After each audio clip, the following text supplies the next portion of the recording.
Жауып тұр ақ қар ғасырды ақтардым. Құлдилап төмен құлады жерге ақ қармың. Әппақ қар болу арманым, бірақ келмейді табандарға тапталғым. Жауып тұр ақ қар, көз жасым мүмкін аспанның. Мен неге одан жасқандым? Періште болар кеудесінен жиреніп ұшқан, тәңірден қорықпай тасқанның. Жауып тұр ақ қар, ақ үміт әппақ армандар, орындалмай ақ барақ болып қалғандар. Қар көңіл берсең жетеді маған жаратқан, әппақ қардың тағдырын басқа салмаңдар. Әппақ қар көңіл, таусылмас сірә сұрағым, кеудені керіп жырағын. Дәл өзің құсап келеді менің жылағым, келмейді бірақ қап-қара жерге құлағым.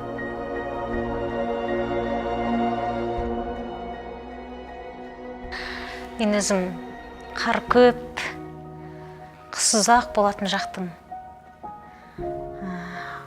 адам болғандықтан қарды жақсы көрем. Қар маған бір тазалықтың, пәктіктің, кірішкісіз бір ең бір мөлдірліктің бір символ сияқты болып тұрады. Ең алғаш осы қар туралы өлеңді жазғанда да қар қалықтап алғашқы қар жауып тұрды.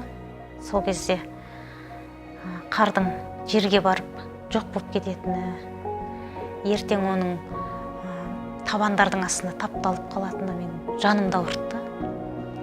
Сосын ойладым, мүмкін бұл маған сол қар жауып тұрған сәтте көзіме ол көктен түсіп жатқан періштелер сияқты болып көрінді.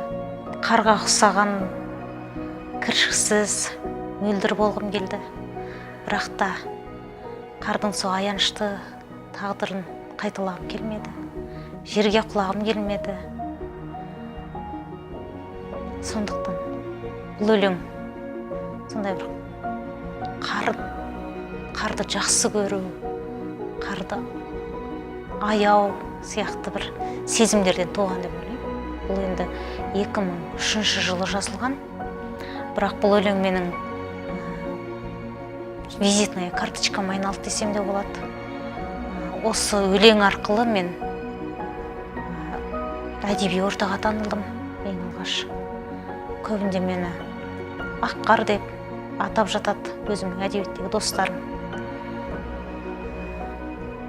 Кітабымды да, алғашқы кітабымды да осы өлеңнің құрметіне ақ қар деп қойдым.